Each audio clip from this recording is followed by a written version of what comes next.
आगे बढ़ते हैं। साल 2025 में इस बात का फैसला करना बहुत मुश्किल रहा हम पाकिस्तानियों के लिए कि आलमी लीडरान में नरेंद्र मोदी ज़्यादा बड़ा बेवकूफ़ आदमी है या ये जो नेतन्याहू है ये है, क्योंकि दोनों में बहुत टफ मुकाबला जारी रहा और दोनों ने पूरी कोशिश की कि उड़ते हुए मिसाइल अपनी तरफ इनवाइट करें और अपनी सारी जो धाक बैठी हुई नाम नैस का बेड़ा गर्क करें। तो नेतन्याहू को जो हजीमत ग़ज़ा में और वो सब तो हो ही रही थी, उसको उस पर शायद मज़ा नहीं आया, उसकी तसल्ली नहीं हुई, तो उसने एक और बेवकूफ़ाना फ़ैसला किया। जून का जो पूरा महीना था, हम एक एक करके चलें, जून का पूरा महीना आलमी मंजरनामे पे ईरान वर्सेस इसराइल खबर छाई रही।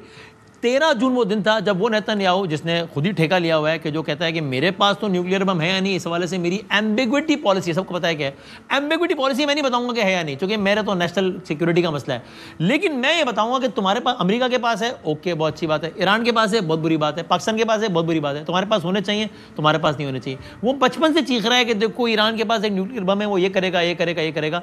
उसने अपने मकासद की तकमील के लिए, जिसमें बड़ा वाज़ेह है कि अभी भी वो उसके कोर्ट में केसेस फंसे हुए हैं, ये सारी जंगें चल रही हैं, तो उसकी वजह से उसने इस्तिस्ना लिया हुआ है अदालतों से और वो उसके अपने मकासद हैं। उसने ईरान के खिलाफ बाकायदा जंग का आगाज़ किया और पहला हमला ऐसा था कि एक तासुर ये बन गया जैसे पता नहीं अब तो क्या हो जाएगा। यानी कि पहला हमला था जब ईरान के फ़ौजी अड्डों समेत 100 से ज़ायद आदाब पर बमबारी हुई। ईरान की आला तरीन फ़ौजी क़यादत उसमें शहीद हो गए, ईरान की आला तरीन फ़ौजी कमांडोज़ में निशाना बन गए, ईरान के 6 एटमी साइंसदान उसमें निशाना बन गए, ईरान के 80 के करीब अफराद उसमें निशाना बन गए, शोहदा में ख़वातीन शामिल थी, बच्चे शामिल थे। एक अजीब व गरीब सा मामला हो गया और ये इंप्रेशन दिया इसराइल ने जैसे अब ये गज़ा जो था वो अब तेहरान होगा, अब ये दूसरा गज़ा बनेगा तेहरान, और ईरान को तो अब छोड़ेंगे नहीं। अगला दिन आया 14 जून और सब हैरान थे कि कर क्या दिया ऐसे। 14 जून वो दिन था जब इस ईरान ने इसराइल के ख़िलाफ़ जवाबी कार्रवाई का आगाज़ किया। इसको वादा सादिक 3 का नाम दिया गया।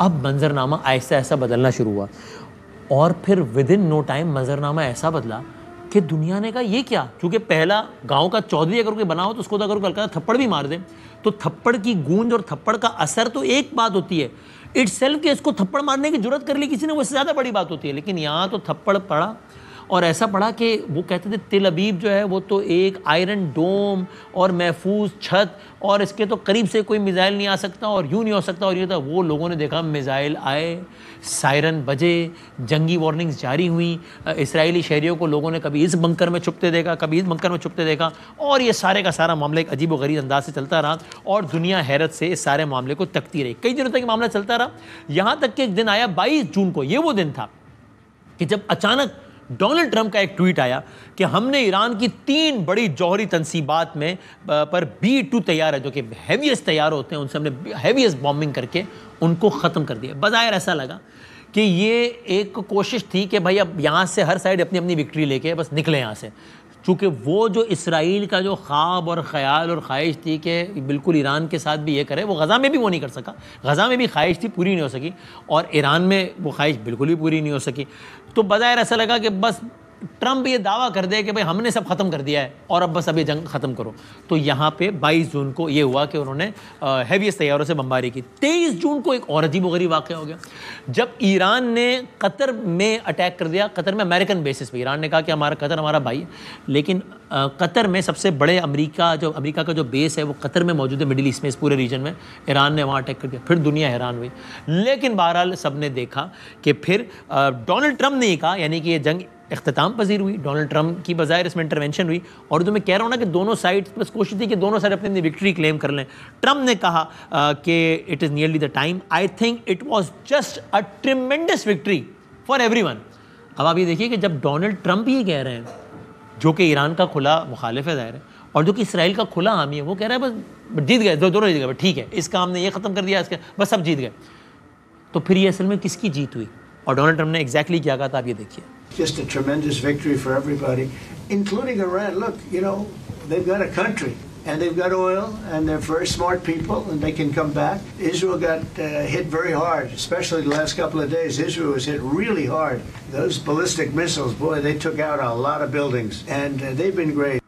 और इस सारी सूरत हाल से भी मतलब एक ऐसा रास्ता अल्लाह ताला ने बनाया और कामयाब हिकमत अमली थी सबकी कि पाकिस्तान इसमें भी बहुत विक्टोरियस बन के उभरा। और ईरान ने ना सिर्फ पाकिस्तान को एक्नॉलेज किया बल्कि ईरानी पार्लियामान में थैंक यू पाकिस्तान, तशक्कुर पाकिस्तान के नारे बुलंद हुए।